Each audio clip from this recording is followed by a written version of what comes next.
Corona వల్ల degree కంటే ముందే ఇంటికి వచ్చేయాల్సి వచ్చింది. ఇంటికి వస్తానే డెంగ్యూతో బాధపడుతున్న నా ఫ్యామిలీని చూసుకోవాల్సిన రెస్పాన్సిబిలిటీ మొత్తం నాదే అయిపోయింది. సరే, ఈ సిచ్యువేషన్లో ఈ పర్టికులర్ పొజిషన్ అనేది నాది అని ఫిక్స్ అయ్యానంటే ఎవరైనా నమ్ముతారా? నేను ఫిక్స్ అయ్యా. ఎలా అంటే, అప్పుడే రెక్కలు విప్పిన ఒక పక్షి పిల్ల ఆకాశానికి ఎగిరి ఈ ప్రపంచాన్ని కనుగొంటుందో అచ్చం అలా. ఇది నేను నా చిన్నప్పటి మహేంద్రకి రాస్తున్న ఒక లెటర్.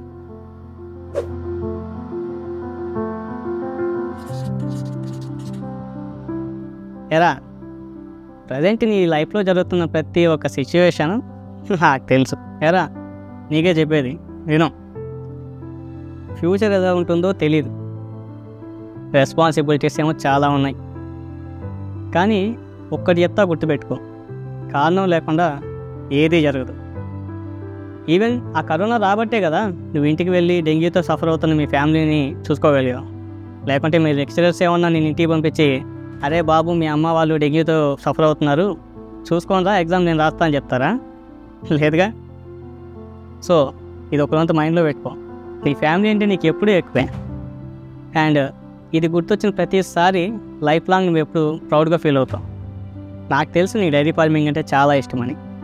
కానీ నీ పేరెంట్స్ దానికన్నా నువ్వు ఏదైనా గొప్పగా సాధిస్తే చూసి గర్వపడాలని ఆశపడుతున్నారు. నువ్వు మంచిగా చదువుకొని ఒక మంచి పొజిషన్లో సెటిల్ అయితే చూడాలన్నది వాళ్ళ ఆశ. అండ్ నువ్వు వాళ్ళ ప్రతి ఒక్క కోరికని అర్థం చేసుకొని నీ సక్సెస్తో వాళ్ళందరూ గర్వపడేలా చేస్తావు. అసలు కాలేజీ డేస్లో నువ్వెన్ని సాక్రిఫైస్ చేసావో గుర్తుందారా నీకు? నీ పేరెంట్స్కి సహాయపడాలని చెప్పేసి నువ్వు మెడికల్ షాప్లో పనిచేసావు. కానీ ఈరోజు ఆ సెల్ఫ్లెస్నెస్సే నీ సక్సెస్ని అచీవ్ చేసే జర్నీలో నీకు చాలా హెల్ప్ అవబోతుంది. సరైన మెంటర్ కోసం నీకు తెలిసిన అన్ని రకాలుగా ప్రయత్నిస్తావు.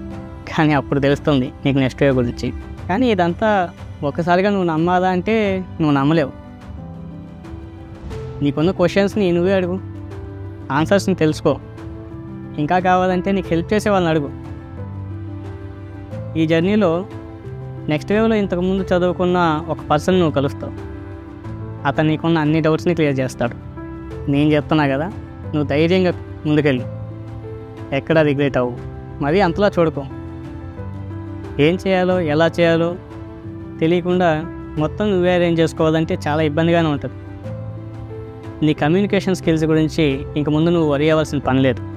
నీ పొటెన్షియల్ని నమ్మే మెంటర్స్ నీకు దొరుకుతారు.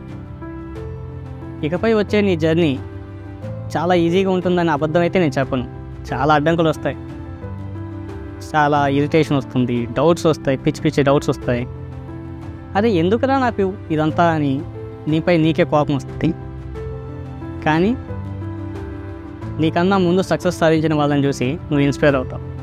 నీ పేరెంట్స్ని ఎలాగైనా హ్యాపీగా చూడాలన్న మోటివ్తో నీకు వచ్చిన ప్రతి ఒక్క అడ్డంకుల్ని దాటి ముందుకెళ్తావు. నువ్వు వెళ్ళిన ఫస్ట్ ఇంటర్వ్యూలోనే నువ్వు జాబ్ కొడతావని నేను చెప్పను. అక్కడ కూడా సఫర్ అవుతావు, ఇబ్బందులు వస్తాయి, ఫేస్ చేయి. కానీ ఫైనల్గా ఒక మంచి పొజిషన్లో నువ్వు ప్లేస్ అవుతావు. మీ అమ్మా నాన్నలు అనుకున్న పొజిషన్ నువ్వు సాధించి వాళ్ళ కళ్ళల్లో నువ్వే హ్యాపీనెస్ చూస్తావు. కాబట్టి ఇప్పుడు ఏమంటానంటే, అది ఇప్పుడు రాకుండా నీ స్ట్రెస్ లైఫ్ని కొంచెం పక్కన పెట్టరా. నేను చెప్పినట్టు చెయ్యి. ఎందుకంటే ఇక ముందు నువ్వు ఎంజాయ్ చేయబోతున్నావు నీ లైఫ్ని. మీ పేరెంట్స్ హ్యాపీగా ఉంటున్నారు. ఆల్ ది బెస్ట్ రా బాబు, ముందుకెళ్ళు.